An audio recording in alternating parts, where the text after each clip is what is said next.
हाल ही में supreme court में एक मुस्लिम महिला ने संपत्ति के अधिकार को लेकर मुस्लिम लॉ को चुनौती दी है। इस पर क्या है विवाद, करेंगे आज इसकी चर्चा। यह आवाज द वॉइस और आप देखना शुरू कर चुके हैं द मंजीत ठाकुर शो। भारत में हर धर्म के लोगों के विवाह और संपत्ति जैसे मामलों का निपटारा उनके पर्सनल लॉ के अनुसार होता है। हिंदू उत्तराधिकार अधिनियम 1956 के प्रावधानों के अनुसार हिंदू, सिख, जैन और बौद्ध धर्म को मानने वालों का प्रॉपर्टी का बंटवारा होता है। वहीं मुसलमानों में शरीयत एक्ट 1937 के अनुसार उत्तराधिकार और संपत्ति संबंधी विवाद का निपटारा होता है। हिंदुओं में जहां बेटी पिता की संपत्ति में बराबर की हकदार है, वहीं मुस्लिम लॉ के अनुसार एक मुस्लिम परिवार में जन्मी बेटी को पिता की संपत्ति में अपने भाई के मुकाबले आधा हिस्सा ही मिलता है। एक मुस्लिम महिला के इस प्रावधान को सुप्रीम कोर्ट में चुनौती देने के बाद से ही संपत्ति में मुस्लिम महिलाओं के अधिकारों को लेकर खूब चर्चा हो रही है। मुस्लिम बेटी शादी के बाद या फिर तलाक के बाद भी अपने पिता के घर में हक से रह सकती है यदि इसका कोई बच्चा नहीं हो। कानून के अनुसार अगर बच्चा बालिग है और वो अपनी माँ की देखरेख कर सकता है तो उस मुस्लिम महिला की जिम्मेदारी उसके बच्चों की हो जाती है। शरीयत कानून के तहत पारिवारिक संपत्ति के बंटवारे में मुस्लिम महिलाओं को पुरुषों के मुकाबले आधा हिस्सा देने के प्रावधान को सुप्रीम कोर्ट में चुनौती दी गई है। इस पर अभी सुनवाई चल ही रही है। सुप्रीम कोर्ट में बुशरा अली नाम की महिला ने अर्जी दाखिल की है। उनका कहना है कि संपत्ति के बंटवारे में उन्हें पुरुष सदस्य की तुलना में आधी हिस्सेदारी मिली है और ये भेदभाव है। याचिका में मुस्लिम पर्सनल लॉ की धारा 2 को चुनौती दी गई है और कहा गया है कि इसके तहत मुस्लिम महिलाओं को पारिवारिक संपत्ति में पुरुषों की तुलना में आधी हिस्सेदारी ही मिलती है और ये धारा संविधान के अनुच्छेद 15 का उल्लंघन है। अनुच्छेद 15 कानून के सामने जाति, धर्म, लिंग आदि के आधार पर किसी भी भेदभाव को रोकता है। मुस्लिमों में शरीयत एक्ट 1937 के तहत उत्तराधिकार संबंधित विवाद का निपटारा होता है। संपत्ति या पैसे का बंटवारा पर्सनल लॉ के तहत तय उत्तराधिकारियों में होता है। अगर किसी शख्स की मौत हो जाए तो उसकी संपत्ति में उसके बेटे, बेटी, विधवा और माता पिता को हिस्सा मिलता है। बेटे से आधी संपत्ति बेटी को देने का प्रावधान है। पति की मौत के बाद विधवा को संपत्ति का छठवां हिस्सा दिया जाता है, छठा हिस्सा 1/6। आपको बता दें कि भारत में मुस्लिम लोगों की 2 श्रेणियां हैं। इनमें एक सुन्नी मुसलमान होते हैं और दूसरी श्रेणी शिया मुस्लिमों की है। आपको बता दें कि शिया मुस्लिम की शादीशुदा महिलाओं को मेहर की राशि उनके निकाह यानी शादी के समय मिलती है और अगर निकाह के बाद उनके पति की कभी भी मृत्यु हो जाती है तो उन्हें संपत्ति का 1/4 हिस्सा मिलता है। लेकिन ये तभी होगा जब वो महिला सिर्फ अपने पति की इकलौती पत्नी होती है। अगर मृत पति की कई पत्नियां हैं तो उन सभी की संपत्ति में बराबरी की हिस्सेदारी मिलती है। अगर बात करें सुन्नी मुसलमान लोगों की तो सिर्फ इन रिश्तेदारों को वारिस के रूप में मानते हैं जिनका पुरुष के माध्यम से मृतक से संबंध होता है। इनमें पुरुष के माता और पिता, पोता और पोती ही आते हैं। अब सवाल है कि मुस्लिम बेटी का संपत्ति में क्या अधिकार है। मुस्लिम बेटियों को संपत्ति में बेटों के मुकाबले आधा हिस्सा ही मिलता है और इस संपत्ति के हिस्से का मुस्लिम बेटी अपनी इच्छा के अनुसार इस्तेमाल कर सकती है। आपको बता दें कि मुस्लिम बेटी शादी के बाद या फिर तलाक के बाद भी अपने घर में हक से रह सकती है यदि उसका कोई संतान न हो, कोई बच्चा न हो। कानून के अनुसार अगर बच्चा बालिग है तो वो अपनी माँ की देखरेख कर सकता है, इसलिए उस मुस्लिम महिला की जिम्मेदारी उसके बच्चों की हो जाती है।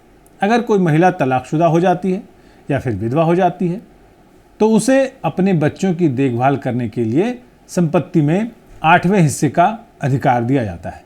अगर महिला को कोई बच्चा ना हो, संतान ही हो, तो उसे पति की संपत्ति में 1/4 हिस्सा मिलता है। इन सभी अधिकारों के अलावा भी कई सारे कानून हैं जो मुस्लिम महिलाओं के लिए बनाए गए हैं। इस्लामी देशों में शरीयत के आसपास मौजूदा बहस और प्रथाएं काफ़ी जटिल हैं। तुर्की, तंजानिया और अल्बानिया जैसे मुस्लिम देशों में एक ज़्यादा उदार शरिया व्यवस्था लागू की गई है। पाकिस्तान, मिस्र, इंडोनेशिया, नाइजीरिया और मोरक्को जैसे देशों में मिलीजुली व्यवस्था है जहां क्लासिकल शरिया कानूनों में समय के हिसाब से छोटा या बड़ा बदलाव लाया गया है। इंडोनेशिया इसमें ख़ास देश है जहां हर्ता गोनोगिनी यानी संयुक्त संपत्ति की अधिकतमता को इस्लामी कानूनी संकलन में शामिल किया गया है जो एक जवानीज़ परंपरा से प्रभावित है और पति और पत्नी के समान अधिकार वहाँ पर लागू किए गए हैं। सऊदी अरब में सिर्फ शरिया कानून लागू है। हालांकि हाल के वर्षों में मुस्लिम देशों में पारिवारिक कानून में सुधार किए गए हैं और मुस्लिम न्यायविदों ने विवाह की न्यूनतम आयु बढ़ाने, पत्नी की तरफ से तलाक देने के अधिकार को और अधिक विस्तार देने, माताओं को बच्चों की कस्टडी देने और मुस्लिम महिलाओं की अधीनता को कम करने के लिए नए तरीके खोजे हैं, बीच का रास्ता निकाला है। हाल ही में ट्रिपल तलाक को तब तक मुस्लिम आस्था का विषय बताया जाता रहा भारत में, जब तक कि सुप्रीम कोर्ट ने इस पर अपना फैसला नहीं दे दिया। आइए हम आपको एक ऐसी रिपोर्ट दिखाते हैं जो केरल की है। केरल के सी शुक्कुर और उनकी पत्नी को अपने निकाह के 29 साल के बाद दोबारा शादी करनी पड़ी, क्योंकि उन्हें अपनी बेटियों को अपने जायदाद में हक दिलवाना था।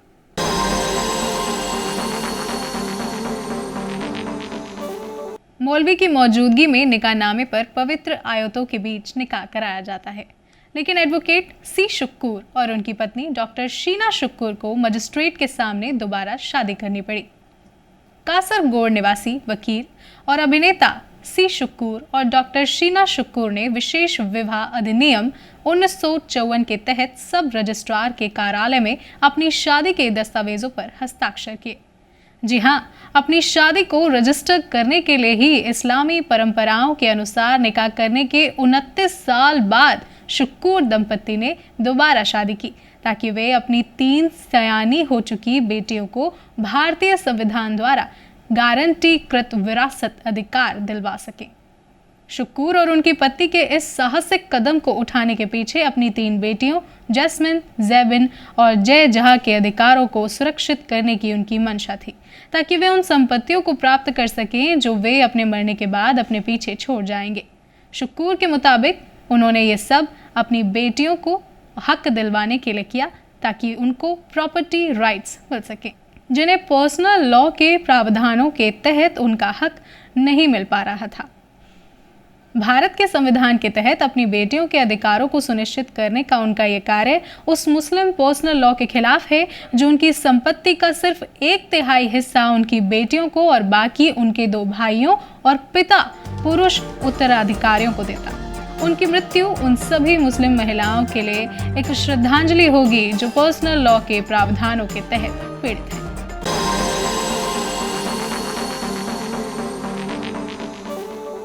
कई इस्लामिक देशों ने महिलाओं को अधिक समानता और अधिकार प्रदान करने के लिए अपने कानूनों में सुधार किया है।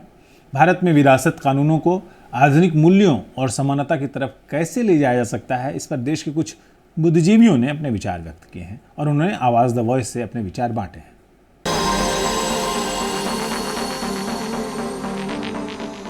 मुझे ये सिर्फ कहना है कि इनहेरिटेंस भारतीय किसी भी लड़की को बहुत आराम से नहीं मिलता है। उसके लिए कितने भी आपके रूल्स हों, अगर आपका धर्म कहता है, जैसे इस्लाम धर्म तो ये कहता है कि ये हिस्सा है बेटी का, मगर बहुत सारे और धर्म हैं जो नहीं कहते, या रूल्स बने हुए हैं वो इम्प्लीमेंट नहीं होते हैं पूरी तरह, तो मुश्किल तो होती है लड़कियों, क्योंकि पहले उसकी शादी हो गई, जब वो जाती है बाहर तो भाई लोग भी समझ लेते हैं कि ये तो गई, और उसको फिर और पेरेंट्स ये जिम्मेदारी लें कि वो पहले से अपनी वसीयत में भी लिखें, उसका हिस्सा क्लियर लिखें। ये सब चीज़ें क्लियर होंगी तो फिर लड़की को ज़रा भी मुश्किल नहीं होगी। और हमारे जो लॉज हैं, हमारे देश के जो कानून हैं, वो लड़कियों को उनका हिस्सा दिलाने में मदद करता है।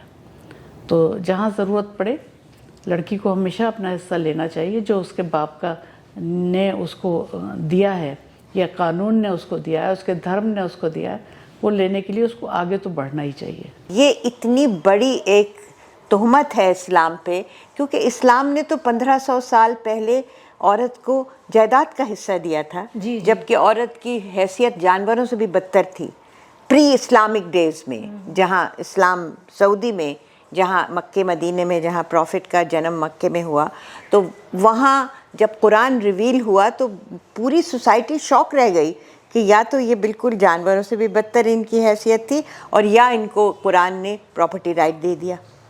तो अगर 1500 साल पहले ये कुरान में लिखा है ना, मैं तो कुरान की वेरी मॉडेस्टली और बहुत हम्बल स्कॉलर भी हूँ, तो जब मतलब ये कि उस वक्त उन्होंने कहा कि लड़कों को जो हिस्सा मिलेगा उससे आधा हिस्सा लड़कियों को मिलेगा। अच्छा, ये तो 1500 साल हुआ। अब 1500 साल में हम वहीं अटके हुए हैं। कैलिब्रेटेड होना चाहिए था ना ये। तो आज वो हिस्सा अगर हम कैलिब्रेट करते इसको, तो हमारे जितने ये रिलीजियस हेड्स और उलेमा ये सब हैं, तो इट शुड हैव बीन के इक्वल शेयर होता दोनों का। तो एक तरह से, और जब ये व्हेन दिस आयत ये उतरी कि जिसमें it's all revealed, Quran is a reveal book, आयत उतरी कि औरत को जायदाद में हिस्सा हो, तो पूरा माशरा, पूरी सोसाइटी ने प्रॉफिट के तो जान के दुश्मन हो गए वो, कि कैसे ये बात इसको ये प्रोपगेट कर रहे हैं। Islam has given the equal rights to boy and girl equally, men and women. So if she is educationally empowered, she is economically empowered, and if she is contributing towards the assets of the family, surely she can, it is a time to consider that she can get the property rights as well, according the need of the time, because she also had gone through the higher education, and then she has worked very hard for the in the employment. She has generated the resources for the family. Why she has been denied for the the economic rights or the property rights by the family?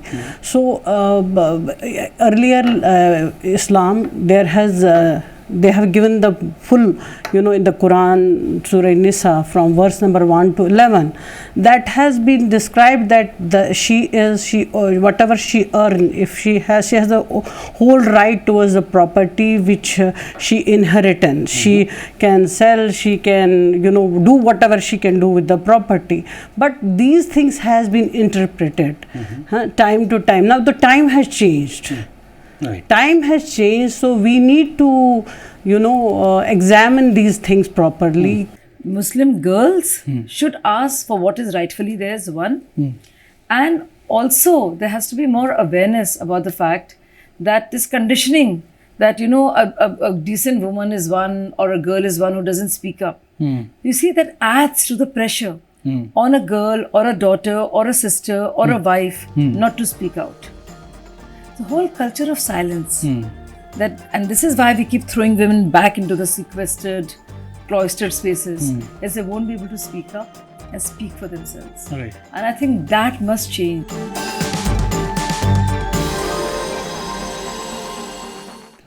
सुधार जबरदस्ती लागू नहीं किया जा सकता। अच्छा होता है कि कोई समुदाय खुद ही सुधारों को क्रमिक रूप से लागू करे और उन्हें अपनाए।